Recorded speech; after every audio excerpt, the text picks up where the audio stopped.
À 9h17, le 22 janvier 1943, le sous-lieutenant Michael Carter était accroupi dans les ruines d'un ancien bunker japonais à l'ouest de Point Cruz. Il observait à travers une lunette dont ses camarades s'étaient moqués pendant plus d'un mois un immense banyan situé à près de 220 mètres. Il avait 27 ans, champion de tir du Minnesota, et pourtant pas une seule mise hors de combat à son actif. Dans les bosquets de Point Cruz, 11 tireurs d'élite japonais hantaient la zone. En 72 heures, ils avaient refauché 14 hommes du 132e régiment d'infanterie. Pour son commandant, la carabine de Carter n'était qu'un jouet. Les autres chefs de section l'appelaient sa fiancée par correspondance. Quelques mois plus tôt, à Camp Ridgewood, dans le Kentucky, lorsqu'il avait déballé sa Winchester Model 70, équipée d'une lunette Lyman Alaskan, l'armurier lui avait demandé si c'était pour tirer sur des cerfs ou sur des Allemands. Carter y répondu calmement « pour les Japonais ». Mais l'unité avait quitté le continent avant même que l'arme n'arrive. Durant la traversée vers Guadalcanal, Carter regardait les autres soldats briquer leurs garants tandis que son propre fusil dormait dans un entrepôt du Minnesota. Il avait demandé qu'on le lui envoie par la poste militaire. Ce n'est qu'à la fin de décembre 1942 qu'un sergent lui remit une caisse en bois marquée « Fragile ». À l'intérieur se trouvait l'arme pour laquelle il avait économisé 2 ans de solde de la garde nationale. La Winchester pesait un peu plus de 4 kilos, sa lunette ajoutait quelques centaines de grammes. La Garand standard, elle, approchait les 4,4 kilos sans aucun grossissement optique. La Winchester, un verrou manuel, 5 coups. La Garand, un semi-automatique de 8 coups. Le capitaine Dalton lui avait ordonné de laisser ce fusil de chasse sous sa tente et de porter une arme vraie. Carter avait obéi, en apparence, mais il emportait toujours sa Winchester. À la fin décembre, la 132e division avait relevé les Marines à Guadalcanal. Ces derniers combattaient depuis août. Ils avaient empris Henderson Field, mais pas le mont Austin, ni les bosquets côtiers à l'ouest de la Matanikau. Le mont Austin culminait à plus de 450 mètres. Les Japonais l'appelaient le GEU, 500 hommes, 47 bunkers. Le bataillon de Carter y avait attaqué le 17 décembre. 16 jours de combat, 34 morts, 279 blessés, et enfin la prise du versant ouest le 2 janvier. Pendant tout ce temps, Carter n'avait pas tiré une seule fois avec sa Winchester. La jungle de Point Cruz était différente. Pas de bunker, pas de ligne fixe, seulement des Japonais dissimulés dans les arbres géants, repliés depuis Henderson Field. Parmi eux, des tireurs d'élite armés d'arisaka équipés de lunettes, maîtres dans l'art de se fondre dans le feuillage et d'attendre. Le 19 janvier, l'un d'eux tua le caporal Reeves alors qu'il remplissait ses gourdes. Le 20, un autre abattit 2 soldats d'une patrouille de la compagnie L. Le 21, 3 morts supplémentaires, dont un touché en pleine gorge depuis un arbre que la patrouille avait déjà longé 2 fois. Ce soir-là, le commandant du bataillon convoqua Carter. Les snipers japonais tuaient ces hommes plus vite que la malaria. Il avait besoin d'un tireur, d'un vrai. Il voulait savoir si cette arme achetée par correspondance valait réellement quelque chose. Carter présenta ses preuves. Champion du Minnesota en 1939, tir à 900 mètres, plus jeune lauréat de l'histoire de l'État. Groupement de 15 cm à 550 mètres avec des organes mécaniques. Série de 5 coups dans 10 cm à 275 mètres avec sa lunette. Le commandant lui donna jusqu'au lendemain matin pour prouver sa valeur. Carter passa la nuit à inspecter sa carabine. La graisse de stockage avait résisté au voyage. Il nettoya l'arme encore une fois, vérifia les montages optiques, glissa dans le chargeur 5 cartouches de 30-06 de chasse qu'il avait apportées du Kentucky, les mêmes que celles du Garand. À l'aube du 22 janvier, il se posta dans les ruines d'un bunker japonais pris 3 jours plus tôt. Le poste offrait une vue dégagée sur les cocoteraies à l'ouest de Point Cruz. Les renseignements affirmaient que les tireurs japonais utilisaient les grands banians, certains atteignant 27 mètres avec des troncs épais comme des murs. Carter n'avait ni observateur ni radio. Seulement son fusil, une gourde et 60 cartouches en lame charge. Il se cala dans l'abri et commença à scruter les arbres. La lunette Lyman, avec son grossissement modeste, ne révélait que de légers mouvements, mais suffisamment pour deviner ce que l'œil nu manquerait. Autour de lui, la jungle bruissait sans cesse. Oiseaux, insectes, grondements lointains de l'artillerie. Carter avait appris à trier ses sons, à ne garder que ce qui bougeait. À 9h17, il aperçut un frémissement. Une branche avait tremblé, sans vent. à environ 26 mètres de haut, dans un banyan à 220 mètres. Il attendit. La branche vibra encore. Puis une silhouette apparut. Un homme, dissimulé dans la fourche de 3 branches, tourné vers l'est, guettant la piste d'approvisionnement du bataillon américain. Carter corrigea son tir. 2 clics à droite. Il retint sa respiration. La détente, polie comme du verre, céda sous une pression régulière. Il avait passé des heures à régler cette détente à Camp Falcon Ridge, bien avant la guerre. Et maintenant, il allait enfin découvrir si un fusil civil, conçu pour la précision sportive, pouvait abattre un homme entraîné à tuer le premier. Carter pressa la détente. La Winchester recula sèchement contre son épaule. La détonation se répercuta à travers la jungle. À un peu plus de 200 mètres, le tireur japonais se contracta, puis bascula dans le vide. Son corps heurta branche après branche avant de s'écraser au pied du grand banyan. Carter arma de nouveau, éjecta la douille, rechargea. Il resta braqué sur l'arbre. Rien ne bougeait. Le spotter devait être proche. Les tireurs japonais opéraient toujours en binôme. Un tireur, un observateur. S'il venait d'abattre le premier, le second se trouvait soit dans ce même arbre, soit dans l'un des géants voisins. Carter explora le massif de banyan autour de lui. Avec son grossissement limité, la lunette l'obligeait à examiner méthodiquement chaque zone, lentement, patiemment. Sous la canopée, l'ombre déformait tout. Une silhouette humaine pouvait se confondre avec une branche morte. À 9h43, il repéra enfin le deuxième tireur. Pas dans le même arbre, un autre, une 60aine de mètres plus au nord. Celui-ci était plus bas, peut-être à 15 mètres du sol. Le soldat descendait le tronc, en retraite. Il avait entendu la détonation. Il savait que sa cachette était compromise. Carter anticipa son mouvement, corrigea sa visée, tira.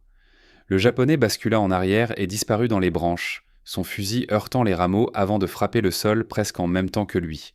2 balles, 2 morts. Il rechargea à l'aide d'une lame-charge. Ses mains restaient étonnamment stables, sa respiration aussi. C'était comme un entraînement à Camp Falcon Ridge, sauf que cette fois, les cibles répliquaient. À 11h21, une balle japonaise frappa un sac de sable à quelques centimètres de sa tête, projetant de la poussière dans ses yeux. Carter roula sur la gauche et se colla au mur du bunker. Le tir venait du sud-ouest, une direction différente des 2 premiers. Il attendit 3 longues minutes avant de ramper jusqu'à son poste de tir. Puis il balaya les arbres du sud-ouest. Le tireur avait dû se déplacer après avoir tiré. Doctrine élémentaire. Tirer, puis changer de position. Mais dans une jungle aussi dense, les options de repli étaient limitées. À 11h38, Carter le repéra enfin. 3e arbre à gauche dans un groupe de 5, perché à une vingtaine de mètres de hauteur. Le tireur s'était simplement déplacé de branche, mais n'avait pas quitté l'arbre. Une erreur. Carter visa la masse sombre et tira. L'homme s'effondra sans un son. À midi, Carter avait déjà éliminé 5 snipers. La nouvelle courut dans tout le bataillon. Ceux qui s'étaient moqués de sa fiancée par correspondance voulaient maintenant le regarder travailler. Carter refusa. Des spectateurs attirèrent l'attention, et l'attention attirait les balles. Les snipers japonais comprirent bientôt la menace. Après le 5e mort, ils se firent invisibles. Plus aucun mouvement en plein jour. Carter passa l'après-midi à scruter les cimes sans rien déceler. À 16h, il regagna le poste de commandement. Le capitaine Dalton l'attendait, débarrassé de tout sarcasme. Il voulait Carter à son poste dès l'aube. Le 23 janvier s'ouvrit sous un rideau de pluie tropicale, si intense qu'elle transformait la clairière en bourbier et réduisait la visibilité à moins d'une centaine de mètres. Carter resta dans le bunker, patient, jusqu'à ce que l'averse se calme. À 8h15, la pluie cessa. À 8h45, on distinguait de nouveau les silhouettes des arbres. À 9h12, il repéra son premier tireur du jour. Celui-ci avait grimpé pendant l'averse. Bonne idée. Le vacarme de la pluie masquait son ascension. Il s'était installé beaucoup plus loin que les précédents, près de 265 mètres. Très bonne idée. Ils apprenaient. Carter compensa la distance, tira. Le corps tomba lourdement. Mais ce 6e tir déclencha une riposte inattendue. À 9h57, des mortiers japonais commencèrent à frapper les abords du bunker. Ils avaient se trianguler sa position, soit grâce au son, soit grâce au flash du tir. La première salve tomba 40 mètres trop court. La seconde, 20 à 20 mètres. La troisième toucherait sa position. Carter attrapa sa Winchester et s'élança hors du bunker. Il remonta la lisière des arbres en courant et se jeta dans un cratère d'obus. La troisième salve pulvérisa le bunker qu'il venait de quitter. Il se déplaça plus au nord, vers un arbre déraciné qui offrait un couvert correct et une vue dégagée. Il reprit sa veille. Les Japonais renvoyèrent d'autres tireurs dans l'après-midi. Ils savaient que Carter les pourchassait, et ils avaient décidé de le traquer à leur tour. Ce n'était plus du tir sportif. C'était un duel. À 14h23, Carter abattit son 7e tireur. À 15h41, son 8e, un homme perché à presque 30 mètres de hauteur, parfaitement embusqué, mais dont la silhouette s'était découpée un instant contre le ciel lorsque le soleil avait tourné. À 17h, un messager de Dalton arriva. Retour immédiat. Carter avait passé 9 heures en position. Dalton voulait un rapport détaillé. 8 snipers éliminés en 2 jours, 12 tirs, 4 balles perdues. Dalton lui ordonna de reprendre l'opération dès l'aube du 24 janvier. Cette nuit-là, Carter nettoya sa Winchester et fit les comptes. On avait identifié 11 snipers dans les bois de Point Cruz. 8 étaient tombés. Il en restait 3, les meilleurs, les plus patients, les plus dangereux. Et désormais, ces 3 tireurs savaient exactement à quoi ressemblait Michael Carter, et surtout quel fusil il portait. Il rechargea sa Winchester de 5 cartouches neuves, tenta de dormir, mais renonça vers 3 heures du matin. Il resta assis, dans sa tente, l'arme posée en travers de ses genoux. À 4h15, la pluie reprit. 1 heure plus tard, le déluge était si violent que toute opération à l'aube devenait impossible. Carter mit ce répit à profit. Il quitta son ancienne position pour en chercher une nouvelle. Ni le bunker, ni l'arbre abattu. Un endroit où les Japonais ne l'attendraient pas. Il choisit un amas de rochers situé à environ 70 mètres au sud de son poste précédent, un ancien nid de mitrailleuses dont les Marines s'étaient servis en décembre. L'endroit offrait un couvert solide et plusieurs angles de tir sur les bosquets environnants. Carter s'y installa et attendit que la pluie cesse. À 7h43, l'averse se calma en bruine. La visibilité s'améliora. Carter recommença à explorer les arbres. À 8h17, le 24 janvier, il découvrit son 9e sniper. Le Japonais était posté dans un palmier à environ 175 mètres. Assez bas, 12 mètres peut-être. C'était inhabituel. La plupart grimpaient haut pour dominer le terrain. Celui-ci avait préféré la discrétion et les longues palmes formaient une cachette presque parfaite depuis le sol. Mais Carter n'était pas au sol. Sa position sur les rochers lui offrait un angle plongeant. Il distinguait nettement les épaules et la tête dissimulée entre les palmes. Il inspira, visa, raffermit sa prise, puis se figea. Non. C'était trop simple. Après 3 jours, les 3 derniers snipers ne commettraient pas une erreur de débutant. Aucun ne se serait placé dans un arbre où un tireur situé en hauteur pourrait le repérer. C'était un appât. Carter abaissa légèrement son fusil et scruta les arbres autour du palmier. Si ce tireur était l'appât, alors le véritable danger était plus loin, quelque part avec vue directe sur ce leurre, prêt à accueillir quiconque tenterait un tir. Carter inspecta chaque arbre dans un rayon de 275 mètres, minutieusement, de gauche à droite et de haut en bas. 11 longues minutes passèrent. À 8h28, il le trouva enfin. Dans un banyan, à environ 75 mètres, au nord-ouest du palmier, perché à près de 28 mètres, au-dessus du sol, parfaitement camouflé. Des branches, des lianes, le cachaient sur 3 côtés, et il avait une vue directe sur l'ancien emplacement de Carter, l'arbre abattu.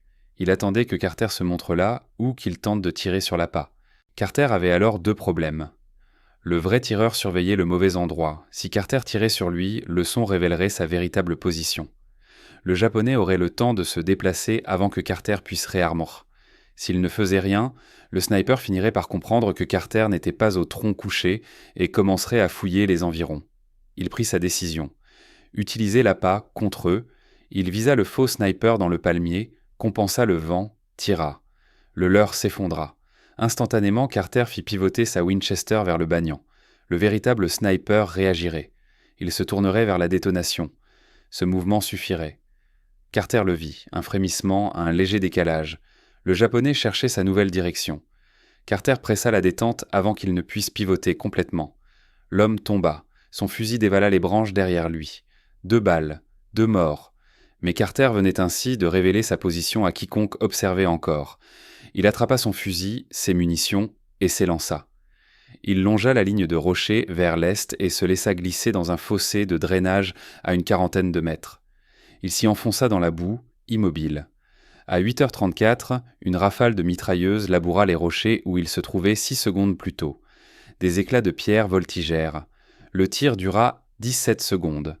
Quand tout s'arrêta, Carter compta jusqu'à 60 avant de bouger. Il changea encore de position, cette fois 100 mètres plus à l'est, dans un cratère d'obus à moitié rempli d'eau.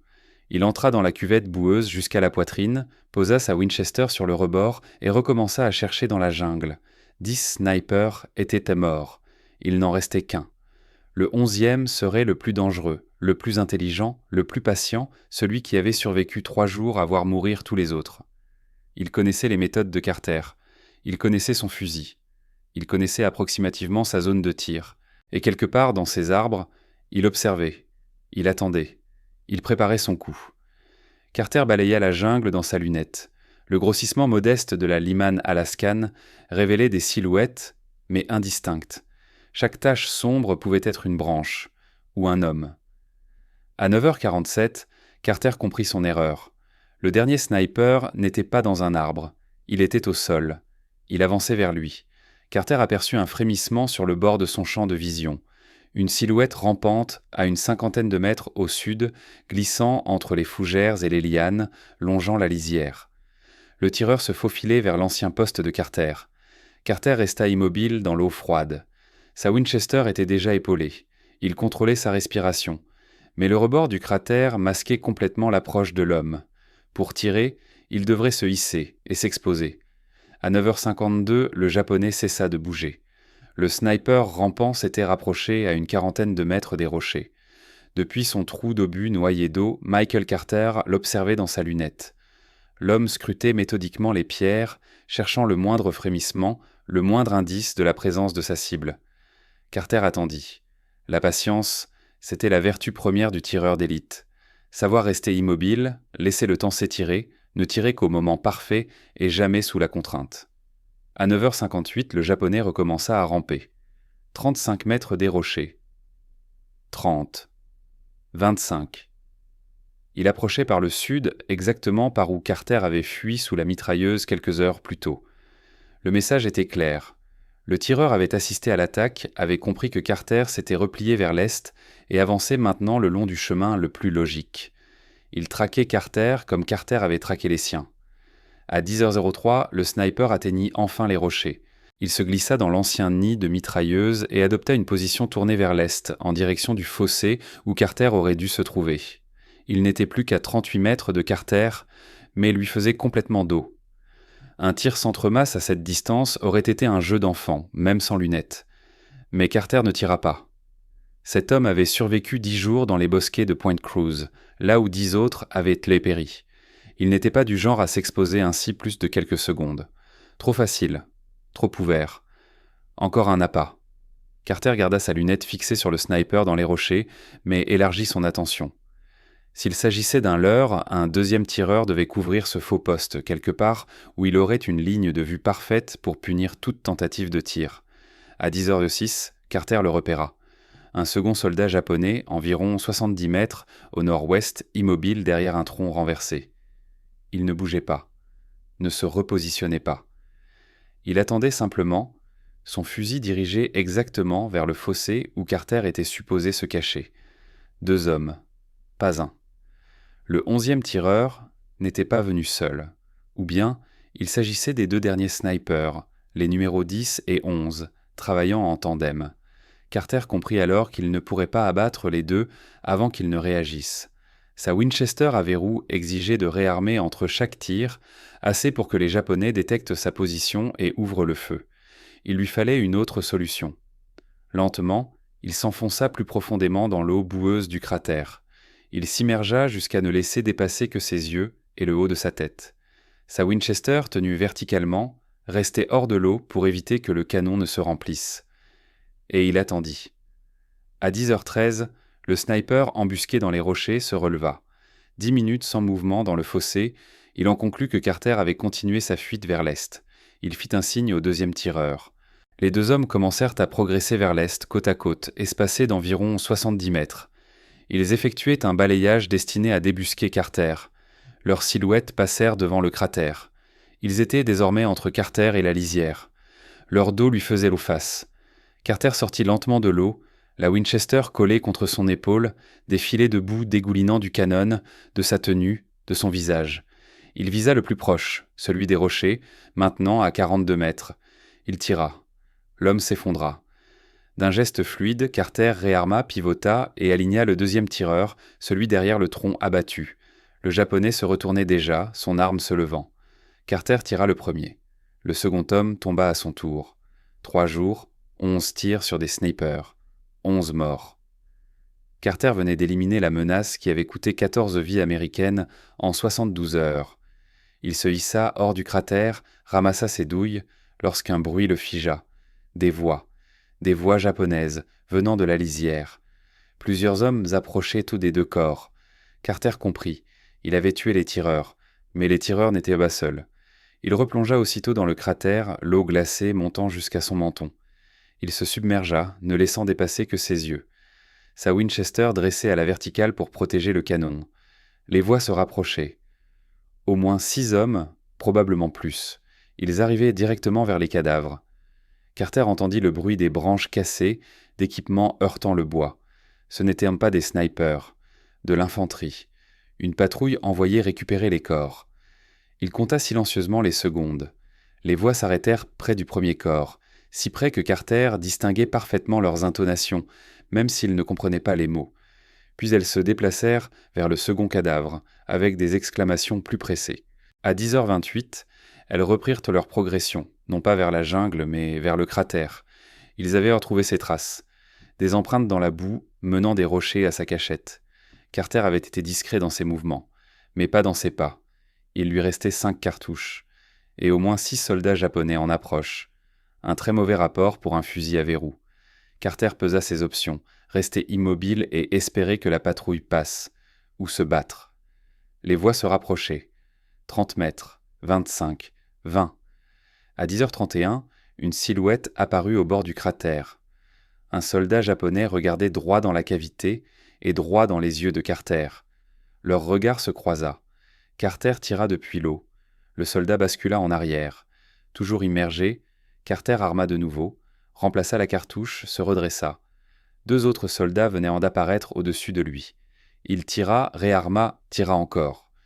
Les 2 hommes s'effondrèrent. Il ne lui restait que 3 balles. Des cris éclatèrent. D'autres Japonais approchaient. Carter sortit du cratère par le côté nord, à l'opposé des voies. Il courut sur une vingtaine de mètres et se plaqua derrière un tronc renversé. Le vacarme des fusils japonais se déchaîna. Les balles striaient l'air, éventraient la terre autour du cratère et du tronc. Il tirait sur le moindre bruit, sur la moindre ombre, pas sur des cibles réelles. Carter resta plaqué au sol. Il leva sa lunette, balaya les ombres, du mouvement. 2 soldats avançaient vers le cratère à 50 mètres. Il visa le premier, tira. L'homme chuta, le second se jeta à couvert. 2 balles restantes. Derrière lui, d'autres voix. La patrouille se divisait, une partie arrivait du sud, l'autre de l'est. Ils allaient l'encercler. Carter n'eut plus de doute. Il ne gagnerait jamais un affrontement direct avec un fusil à verrou contre plusieurs armes semi-automatiques. Il devait rompre le contact, regagner les lignes américaines. Il saisit sa Winchester et s'élança vers le nord. Il courut à travers l'enchevêtrement de plantes, de lianes qui lui accrochèrent les bottes, de branches qui fouettaient son visage. Les balles japonaises sifflaient derrière lui, ricochaient contre les troncs, labourirent la terre. Après 1 minute et demie de course éperdue, il plongea dans un second cratère d'obus, celui-ci sec. Il se plaqua contre la paroi. Les voix japonaises étaient plus lointaines. Ils ne poursuivaient plus. Ils se regroupaient autour de leur mort. Carter inspecta son arme, de la boue sur la crosse, de l'eau dégoulinant encore du canon. Il ne lui restait que 2 cartouches. Ses lames charges étaient dans son sac, abandonné près du premier cratère inondé. À 10h47, il repartit, cette fois en marchant, bas, prudent, utilisant chaque arbre comme couverture. Il se dirigea vers le nord-est en direction des lignes américaines. La jungle était redevenue silencieuse, seulement traversée par sa respiration et le grondement lointain de l'artillerie. À 11h13, Carter atteignit enfin le périmètre américain. Un marine de garde le mit en joue. Carter déclina son identité. On le laissa passer. Il rejoignit le poste de commandement du bataillon et fit son rapport au capitaine Dalton. Dalton voulait un compte-rendu complet. 11 snipers japonais éliminés en 4 jours. 12 balles tirées contre eux. 11 touches confirmées. Puis une fusillade avec l'infanterie, 3 ennemis supplémentaires abattus pour 5 cartouches dépensées. Dalton demanda combien de munitions il lui restait. 2. Il demanda l'état de la carabine. Carter répondit qu'elle fonctionnait encore, mais nécessitait un nettoyage intensif. Mécanisme encrassé flotte dans le canon. Dalton l'envoya se reposer. Pas d'opération demain. On se déplace vers l'est. Les bosquets de Point Cruz, c'est fini. Les Japonais évacuent Guadalcanal. Dans 2 semaines, ils seront partis. Carter retourna à sa tente. Il démontra complètement sa Winchester et passa 2 heures à nettoyer chaque pièce. Cosmoline, huile, passage répété des couvillons jusqu'à ce que le canon soit parfaitement propre. Il vérifia les montages de lunettes, ajusta la distance oculaire, chargea 5 cartouches neuves. À 14 heures, un messager arriva du quartier général de la division. Le commandant du régiment voulait voir Carter. En chemin, Carter craignit que Dalton ait rédigé un rapport négatif. Engagement non autorisé, dépenses excessives de munitions, opérations en solitaire. Mais il trouva Dalton et 2 autres officiers. Parmi eux, le colonel Harrington, commandant du régiment. Harrington n'avait qu'une question. « Pouvez-vous entraîner d'autres hommes à faire ce que vous venez de faire ?» Carter répondit qu'il pouvait essayer, mais qu'il lui faudrait du temps, des fusils équipés d'optiques et des hommes déjà bons tireurs. Harrington expliqua que la division possédait 14 Springfield dotés de lunettes Unertel, laissées par les Marines, et qu'il avait 40 soldats qualifiés de tireurs experts avant le déploiement. Il voulait que Carter crée une section de snipers, qu'il forme les hommes, élabore des tactiques et élimine les derniers tireurs japonais sur les zones tenues par les Américains. Carter accepta, mais posa une condition, garder sa Winchester. Harrington acquiesça. Les Springfield iraient aux stagiaires. La Winchester modèle 70 resterait dans les mains de Carter.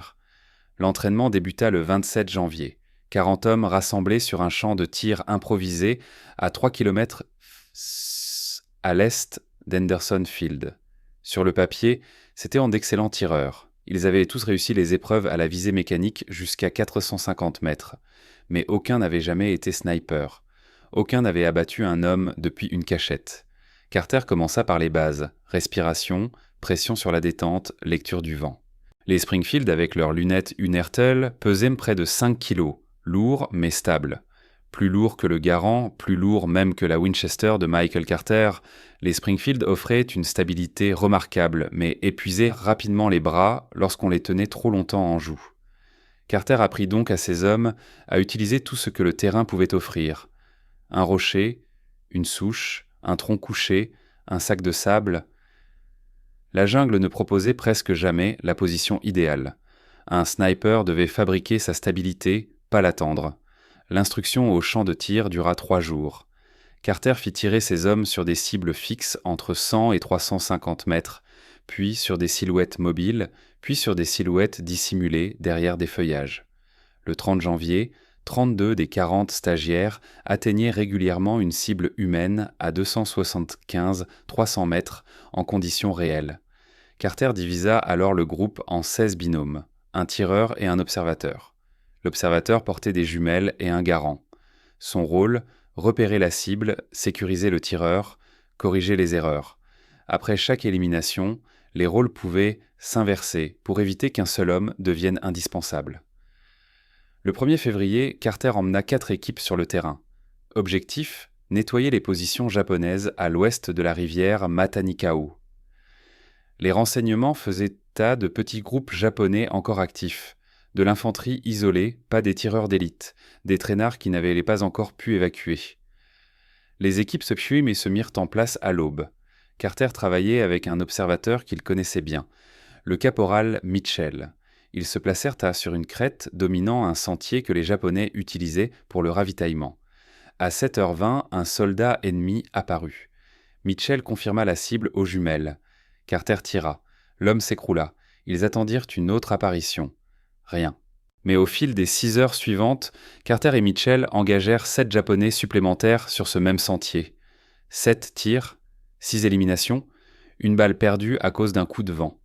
Les 3 autres équipes rapportèrent des résultats comparables. 23 soldats japonais neutralisés en une seule journée. Aucune perte américaine. La section de snipers poursuivit ses opérations jusqu'au début février.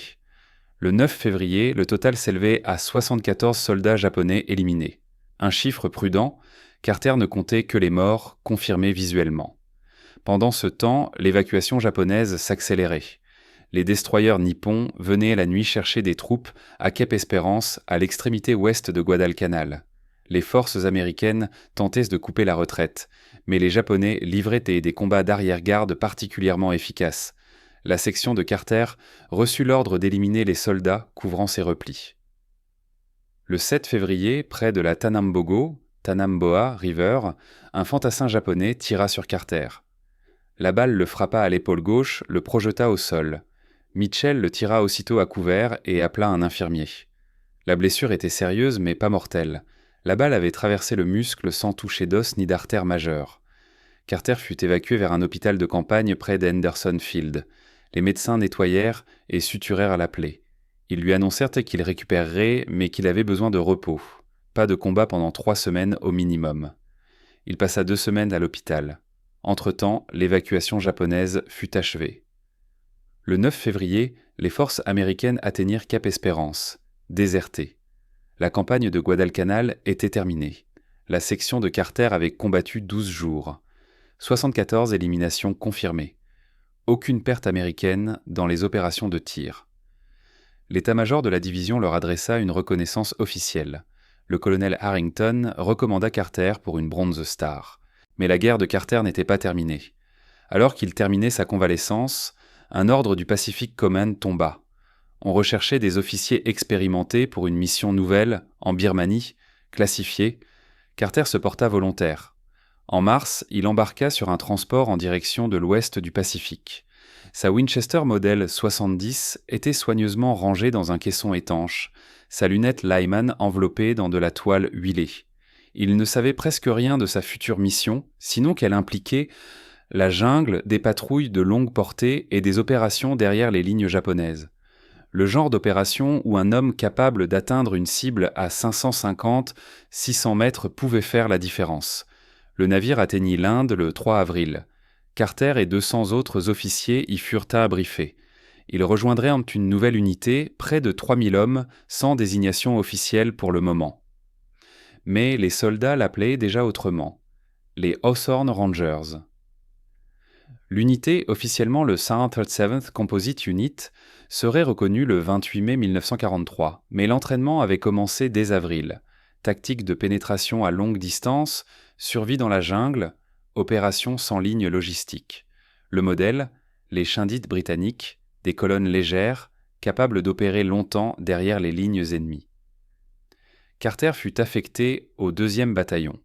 Son rôle n'était pas inscrit administrativement comme sniper, l'armée n'avait pas encore intégré cette fonction dans ses organigrammes. Il était officiellement chef de peloton d'infanterie. Mais la recommandation du colonel Harrington l'avait suivi depuis Guadalcanal. Le commandement du bataillon savait très bien ce que Carter savait faire avec un fusil. L'entraînement commença dans le centre de l'Inde. Le terrain différait de celui de Guadalcanal, mais les principes restèrent les mêmes. Chaleur lourde, humidité suffocante, végétation compacte, visibilité réduite. La jungle de Birmanie serait pire encore. Des pentes plus abruptes, des pluies plus torrentielles et un ennemi qui connaissait chaque sentier mieux que n'importe quelle force américaine. Pour cette nouvelle campagne, Michael Carter allégea son équipement. Sa Winchester Model 70 avait brillamment tenu son rôle à Guadalcanal, mais là-bas, les opérations étaient courtes, les ravitaillements réguliers. En Birmanie, les patrouilles dureraient des semaines, couvriraient des centaines de kilomètres dans la jungle. Chaque gramme comptait. Il retira la lunette Lyman Alaskan et la remplaça par une Weaver 330, plus légère, offrant le même grossissement de 2,6 mais économisant près de 250 grammes. Il remplaça aussi la crosse en bois par une version synthétique plus légère. Le fusil passa ainsi de 4,44 gl à 4,03 kg, une différence minime sur le papier, mais cruciale quand on porte près de 30 kg lourds pendant des semaines. Les Hawthorne Rangers pénétrèrent en Birmanie en février 1944. Leur mission, progresser dans le nord du pays et s'emparer de l'aérodrome de Mahit Kina, essentiel pour maintenir les lignes de ravitaillement alliées vers la Chine.